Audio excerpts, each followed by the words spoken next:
اون عزیزی که دچار دیابت شده و دیابتش رو شناسایی کرده و میدونه که دیابتی هست، تغذیهش باید چگونه باشه؟ من میخواستم یه روز تغذیه‌ای، نوع تغذیه و مدل تغذیه رو توضیح بدید برای ما.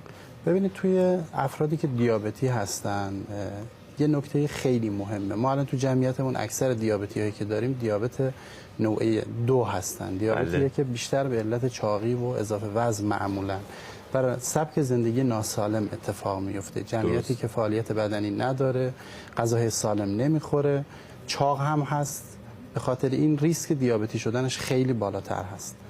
ما شاید یکی از نکته‌های خیلی مهم و ساده توی افراد دیابتی اینه اگر در ابتدای بروز دیابتشون هستن، اگر وزنشون رو کنترل کنن، توی افرادی که اضافه وزن دارن یا چاق هستن، شاید واقعا قند خونشون نرمال بشه.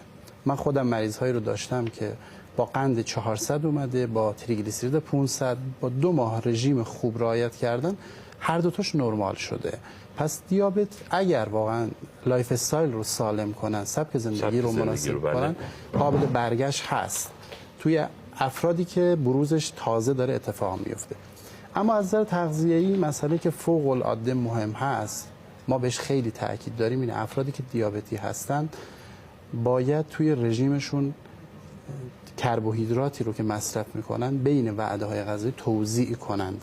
نباید یک جا بشینن نون و برنج که منبع اصلی کربوهیدرات توی رژیم غذایی ما ایرانی‌ها هست، یک جا زیاد مصرف کنن. ما خیلی تأکید میکنیم که بیماران دیابتی حتما به جای 3 وعده غذایی اصلی حتما بیان در کنارش 3 تا وعده میان وعده هم داشته باشن. یعنی صبحانه، نهار، شام رو داشته باشن، 3 تا هم حداقل میان وعده داشته باشن و یک جا نه یا نون و برنج رو خیلی زیاد مصرف کنن، چون که قندشون خیلی میره بالا و در واقع دچار حالا به اصطلاحاً هایپرگلایسمیا میشن. اگر میان وعده ها رو حذف کنن، برعکس دچار افت قند خون میشن، کیفیت زندگیشون، خستگیشون بیشتر میشه، بیحال میشن، بی‌حوصله میشن، اضطراب پیدا میکنن. اینها به جز این موضوع بستگی داره که فرد الان تو چه مرحله‌ای از دیابت هست. برای فردی که در ابتدای دیابت هست یا فردی که خیلی درگیر شده، دیابتش انقدر پیشرفت کرده که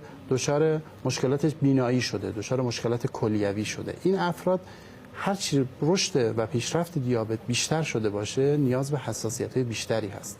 ما مثلا در این فردی که دیابتش تقریبا کنترل شده هست میگیم که باید منابع پروتئین دریافتیش رو بیشتر بکنه، یعنی گوشت، مرغ و تخم مرغ و ماهی بیشتری مصرف کنه، چون که اینها کمک میکنن که قند خون آرومتر افزایش پیدا کنه. این موادی که از پروتئین گفتید فرقی میکنه کدوم رو مصرف کنیم؟ حالا گوشت قرمز رو ما معمولا میگیم دیگه 1 تا 2 بار در هفته بیشتر مصرف نشه، قسمت‌های چرب گوشت گرفته بشه. یا میگیم که وقتی مرغ میخوان مصرف کنن بیان پوست مرغ رو در واقع جدا کنن، قسمت‌های چربش رو جدا کنن و یه مقدار کمک میکنه به اینکه کمتر قند خون بره بالا. باز یه مسئله‌ای که فوق العاده مهم هست نوع کربوهیدرات مصرفی هست که از چه نوعی استفاده کنن. تأکید شدید ما این هست که حتما بیان نونهای سبوسدار رو استفاده کنن. متاسفانه ما تو کشور خودمون الان نمیتونیم به ضرس قاطع بگیم نون بربری و سنگک سبوسدارن، فلان سبوسدار نیست. ولی خب به هر حال نونهای سبوسداری هم توی بازار هستن، یا بالاخره بربری و سنگک انتظار داریم سبوس بیشتری داشته باشه، یا چون ما برنج منبع اصلی کربوهیدراتمون هست تو خیلی از خانواده‌های ایرانی، حتما تاکید داریم که برنج رو به صورت ترکیب با حبوبات استفاده کنن، یعنی به صورت عدس پلو، لوبیا پلو، ماش پلو و اینها استفاده کنن. این به خاطر فیبر بالایی که داره کمک میکنه جذب قند خیلی آهسته تر بشه و فرد دچار افزایش شدید قند خون و بدتر شدن وضعیت دیابتش نشه.